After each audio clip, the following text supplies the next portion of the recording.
and gentlemen, welcome to International Affairs, the flagship program being broadcasted from SATV's Gulshan studio.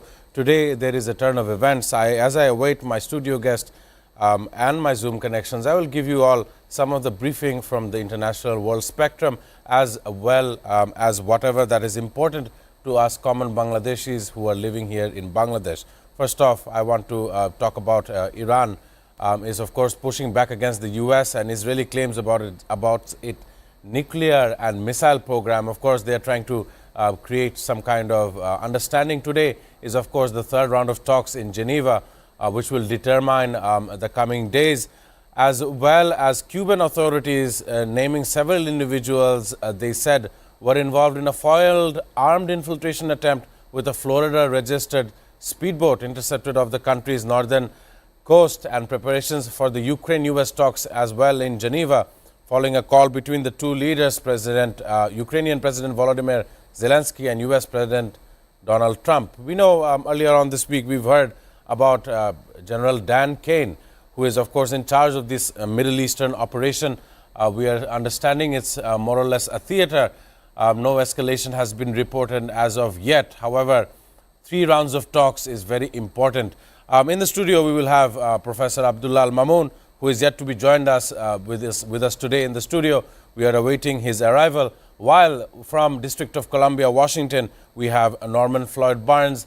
I want to begin with Norman, just to let you know, in the last 24 hours, Bangladesh has been shaken by 2 earthquakes of very large magnitudes, 4 to 5 in the range. And I believe it's cause of a concern because the frequency has increased at an all-time high. However, I want to begin with Norman regarding the State of the Union address earlier on this week. And how do you think the weekend is going to be shaping up? Because today is, of course, the third round of talk between Iran and the U.S. I want to pass the mantle to Norman. How are you doing today? A very good morning to you, sir. Good morning from the District of Columbia, Washington, D.C. We are this morning is trying to figure out what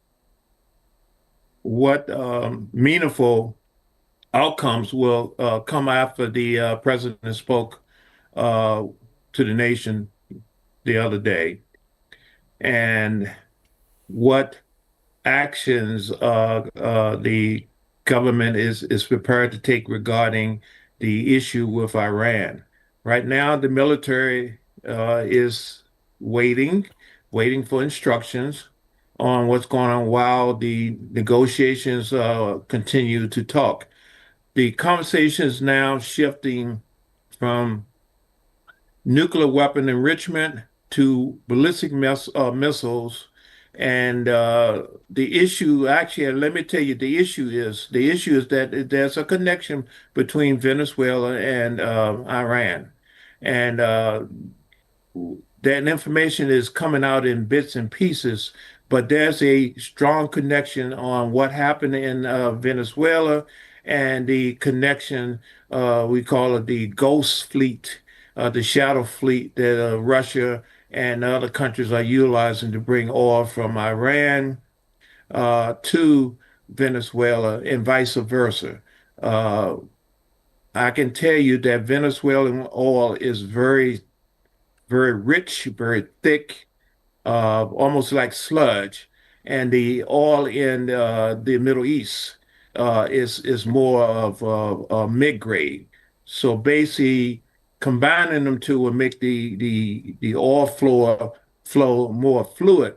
So we're looking at see what that connection is, how the U.S. is viewing that connection in terms of moving the oil around the globe, and exactly how Russia and China is talking about this situation. So that is the upcoming thing, and of course this shooting of the speedboat this yesterday on the off the coast of Cuba by Cuban nationals from Florida is spiking the news right now. Secretary Rubio is concerned and talking about a response to this situation, but right now it's up in the air. how this going on, but the actual shooting of people on a speedboat going to Cuba is very unusual. Uh, the president mentioned that it was highly unusual.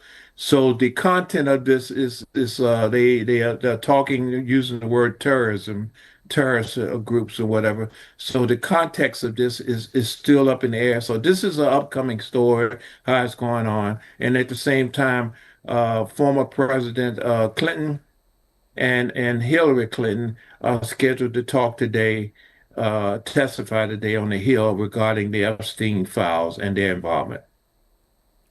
I really enjoy your journalistic aspects as you've covered almost all the breaking news titles from around the world. I want to keep this conversation going as we're still awaiting for Professor Abdullah Al Mamoon. I know that fossil fuels is or was or is currently very valuable to the U.S. administration to run its operations. And we also see a pattern with Venezuela and Iran, as you were saying in your statement. And Latin America seems to be the hotspot for narco trafficking, for terrorist activities, and as well as we've seen how El Mencho from Mexico has been captured, and that violence is cartel violence is still gripping various Mexican cities. The implications almost about 56 days since the year began, and also the White House, the State of the Union address, all of this combined, the U.S. position seems to be in a very toppling situation. I read on CNN for our viewers as well as Norman Floyd from D.C. that the Joint Chief Staff, Dan Kane, is drafting military plans for Iran for the coming week. However, the two sides are very adamant on one issue, and this is a burning issue. Last year, we've seen a stockpile of enriched uranium disappearing in Iran, and that is where the concern is. To some point, Donald Trump said Iran shall never have a nuclear weapon. Of course, that will endanger Israel as far as I am concerned. Do you think that they are already in holding such a weapon, but it is not out to the masses or to the mass media? What is your observation, Norman Floyd, as 403 kilograms of enriched uranium went missing just last year? Yes, the situation is that the public is not aware of all of the situation. It's a little bit more than just the enriched uranium. They are getting assistance from uh, China. They're getting assistance from Russia. They're getting assistance from other part of Eastern Europe regarding the drones, the use of the drones. And now they're looking at ballistic missiles rumored to be able to hit the continent of the United States, intercontinental missile ability. Yes, these are just rumors right now, but there's intelligence swirling that they are very close to developing a intercontinental missile that can reach the shores of the United States. Right. So, with that said, you can imagine how the Congress and intelligence people are talking about this issue with Iran. Do we go in now, strike, or do we wait? Do we wait for other allies, or we just go on this thing alone? We know Israel is ready to go, uh, but the issue is regarding the other countries around between Israel and Iran. What is their response? Turkey, what is your response? China, what is your response? Saudi Arabia, what is your response to this situation? Will we have to fully engage, or will this be more of a surgical hit strike, and we come back and talk again on exactly how we coexist? Right now, there's no clear answers because the intelligence, which is very the intelligence is very weak, which means they are very well, they are covering their tracks and utilizing new technology to divert and deflect actually what's movement. There's movement in the country in terms of getting supplies from other countries coming in, the latest technology to jam, to interfere, and deflect uh, uh, their movements of equipment is now in place in Iran. So Iran has the ability to do stealth military equipment, military response. So until this is resolved, we're going to continue to talk. The United States will continue to talk and try to flesh out exactly what is going on and their capabilities. So right now, we're just waiting and see exactly how this thing pans out. But right now, there's a plan in place, there's a conversation in place, and there's actually movements of equipment in the region to prepare for this attack or defense. How you look at it? How are we going to look at it in terms of defense of Iran? So it's a day by day situation, minute by minute. And so we're waiting to see exactly how this thing plays out. It's a little bit more than yes or no, we go in or we go not. There's collateral issues that need to be addressed, and the countries in the region are talking very strongly about a preventive measure to avoid this unknown response from Iran. I took your statement and I broke it down to some of these aspects and some avenues I want to discuss. We are actually living day by day regarding this confrontation between these two sides, the US and of course Iran. And I understand for a fact that Middle East is hosting a lot of immigrant population, not only from here, South Asia, but as well as many other nationalities who are there. We had initial reports of troops being called out of Middle Eastern bases which belong to the US forces. Not only so, some of these nations have said that they shall not entertain any kind of attacking, confrontational stances from their land, air or sea. And I believe that if there was to be an escalation, it would definitely have an effect for the global oil markets.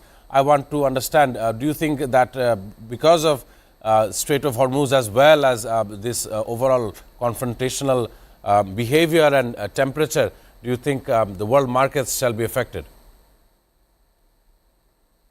Yes, I can tell you immediately. The first thing is that the passageway of the Strait of Hormuz will be cut off. Minefield or whatever, that will be cut off, which is we know if you can't get through that area, 20% of the world oil industry is delayed. They're going to have to be deflected or stopped.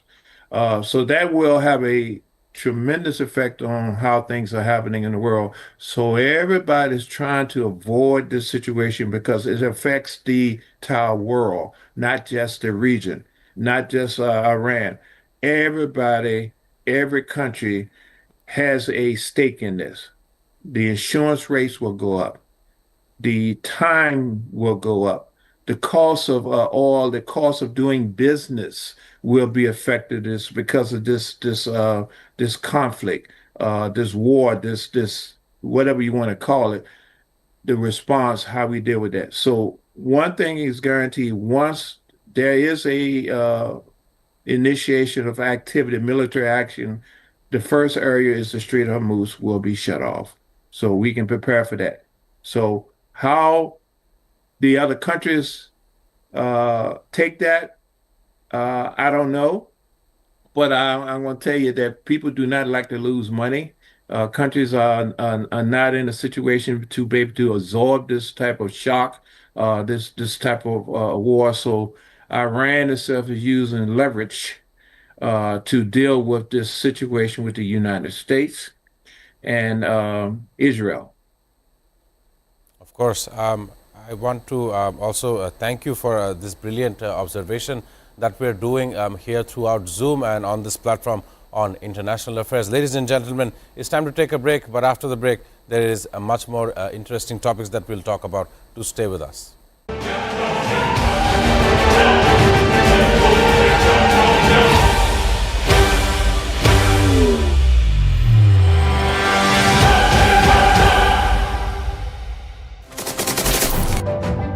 Hello and welcome to International Affairs, and my name is Shamsul Alam Pantha. I don't see an easy resolution to this because every slight deviation from the plan, opening an open war conflict with them. Testing nuclear missiles. Russia's announcement of these supposedly successful testing. Special and exclusive footage that is being played on SATV screen.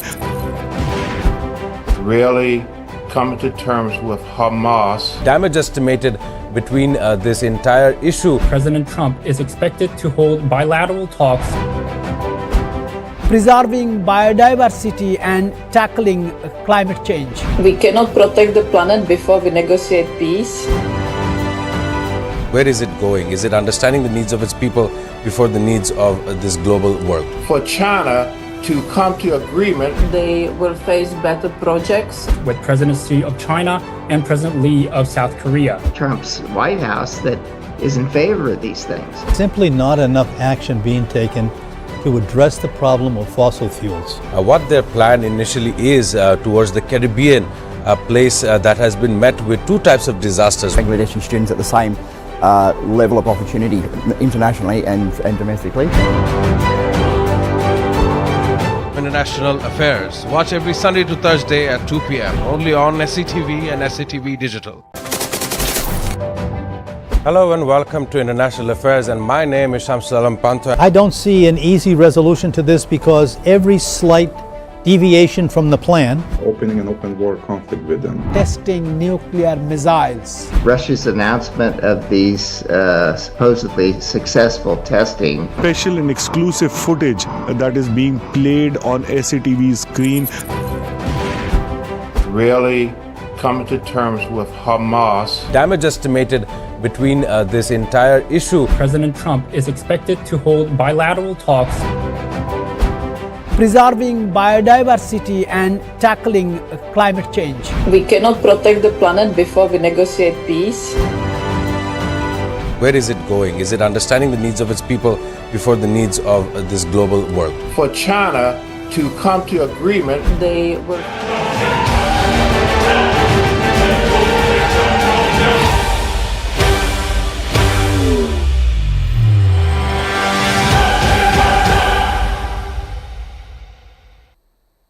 Welcome back to International Affairs. Of course, I am joined in the studio by Professor Abdullah Al Mamoon. Welcoming you on to the show. And as well, we had Norman Floyd Barnes joining us from Washington, D.C. We were definitely talking about the Iran situation. We know today there's a third round of talk in Geneva. And how much fruitful it will be. You give your enemy 3 lives, and that third round of talk would, I don't know, do not know what kind of direction it will have. But one thing of the common sort I have found out is we are living day by day, and of course time is of the essence. There is a common theme, out with the old and in with the new. We see that as well in Bangladesh as well. I want to get some of your comments regarding all of these issues. I mean, about Iran, US or Bangladesh issues? One after one, if I you miss Norman, but I believe the whole saga is now in very interesting phase. Particularly, we'll be looking forward for a deal. I don't know the way Trump is wanting. It will move towards that direction. At the same time, it will be a huge defeat of Khomeini regime and his era of almost more than 30 years if he accepts the US proposal of zero nuclear storage. In an interesting stage, but I really personally want that we'd like to see this peace deal is successful, and both the parties can face their save having a winning deal. Having said so, I think to me the whole issue is with the creation of new alliance in the Middle East, what the US dreamt for many years, including Israel, to bring back Saudi Arabia and to eliminate the influence of Iran in the Middle East. And I really see there is a relationship between this recent outbreak of the tension in the Middle East and with the Board of Peace. Right. And we're really doubtful about the Board of Peace. And if Trump can be successful here, then he will have more grip, more control on the Middle East via Saudi Arabia and his allies in the Middle East. And but I don't know in which direction it will go. But I don't think that Iran will let this go in such a way as Trump wants. So all eyes on Geneva, and let's see what happens. Of Of course, very important updates coming from you, Professor Mamoon, regarding Iran. I want to change the topic.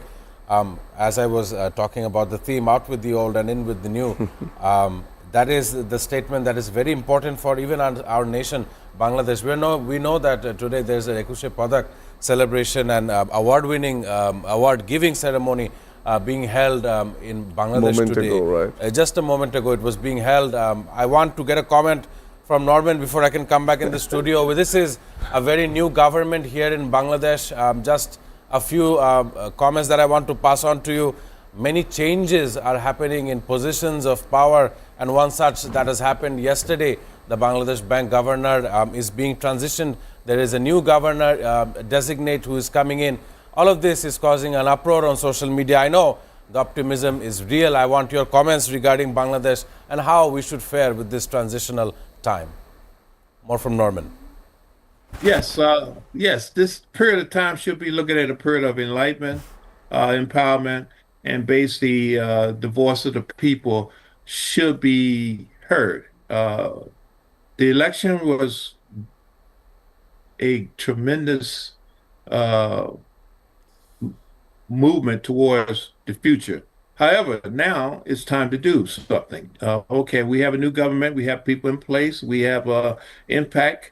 Let's engage. So how they engage? Do we go back? Do they go back to the old ways, or do they investigate and try new things? I severely hope that the government venture out to do new things regarding the region of South Asia, and how South Asia can realign itself with what's happening on a multipolar level. They should understand that Bangladesh is the key. Bangladesh is the missing piece that was worrying about getting a new government in. So now Bangladesh has a government. Bangladesh has an obligation to take a leadership role, not a participation role. Of course. And basically, with the young and the new population there, there's no reason that the young and the new can't engage instead of waiting to be told what to do. They know exactly what's going on in the global context. They're talking day to day with their neighbors, and they're talking in all parts of the world. They have, I'd say over 15 million people in other parts of the world. So all these people are antennas. They tell you exactly what's happening in the world and how they see things, and they should engage in that. And with that, the Bangladesh government should respond in a way of progression. We're going to progress, and how can we engage in the situation, and how can we change the tide of what's happening in South Asia, and basically have an impact and influence on exactly how things going to happen in the world. Technology, how do that include Bangladesh? That should immediately look at education, technology, and right now you mentioned the earthquake. This is a prime example where what's going on. The region is very unstable. So now the point is, now you have a government, reach out to your contemporary neighbors and talk about a regional plan. How do we deal with this instead of a Bangladesh issue? It's a regional issue that needs to be addressed. And I think this would probably be the most impactful thing, is that how do we address with regional issues collectively? Are we communicating? Are we sharing resources? Are we talking with that? So you don't have the time because things are happening. So you have to engage. We don't have a honeymoon period. You are now in the big boy seat, Bangladesh. So now you have to respond. You want it, now you have it. Let's do something about it, and let's engage and lead instead of participate. Of course, very important commentary from Norman Floyd from Washington, D.C. And the role and the theme of regional cooperation has been slightly discussed. I know for a fact that Dr. Khalilur Rahman, as well as Shama Obaid, the two team members are, of course, focusing on the South Asian Association for Regional Cooperation, how to get it restarted as it was founded here in Dhaka many years ago. Right. So I want to understand that theme that I put earlier on, out with the old, in with the new, and of course, how are you seeing this recent month of transitions? Interesting theme you have put, and I like the last two words of Norman, that engage and lead. This is very important. And to be very honest, if you look at South Asian relationship, particularly with India and the neighboring small states, India's attitude is a big brotherly attitude. We repeatedly say it. And that was one of the reasons of this uprising, July uprising in Bangladesh, because people believed, and it was deep-rooted, that Awami League regime, which was illegal, came through 3 illegal elections, was overwhelmingly backed by the Indian government, regardless whether it's BJP or the Congress. They came in power in this last 17 years or 15 years. So it's a great time for Tariq Rahman to engage and lead. I like that 2 words from Norman. I'm sorry to repeat again. The terminology was exactly defining of the term. And you see, the whole South Asia is in interesting phase now. Sri Lanka is just recovering from the storms, from the floodings, and the political trauma. Nepal had issues with India, Bangladesh, of course, last 17 months. The relationship just exists in the front of economy and commerce, but we really saw, very rarely happen in the history, that visa centers have been closed. We had tension among the citizens. There has been some border pushings pushing, so which was not seen in last many years. So now the opportunity came to this government under the leadership of the Prime Minister to redefine the relationship. But the most important thing, I believe, would be to develop relationship first with the keeping India in good humor, in good touch, and try to rebuild the trust between 2 nations. I'm not someone or among the citizens of Bangladesh who want complete separation from India. Rather, we have to have a respectful relationship with India, and that should define, along with the interest of other neighboring countries for Nepal, such as Nepal, Sri Lanka, and Bhutan. And of course, Pakistan has to be counted in this. And I also like the statement of the our foreign minister and the deputy foreign minister, state minister of foreign affairs, that they like to see that SAARC is working, but it's a daunting task in front of the government. My suggestion would be to have reopen the dialogue with India, small steps towards the longer steps, develop relationship with the rebuild, I should say rather, and at the same time try to have confidence from Nepal, Sri Lanka, Bhutan, and then you move on to Pakistan and Afghanistan. Through that, you can really have SAARC working. But the catalyst here is to develop a respectful relationship with India. Of course, very important updates coming from Professor Abdullah Al Mamun. I thank you for your valuable insight and contribution onto the program, as well as Norman Floyd Barnes from Washington, D.C. I must thank you for your contributions as well. You have definitely added on a very value to the situation here we're seeing in Bangladesh. I thank you for your time as well. Ladies and gentlemen, I want to end with this caption once more: out with the old and in with the new, but may Bangladesh be successful and prosperous in the coming days. Ladies and gentlemen, that's it for today. I shall see you all on Sunday next week.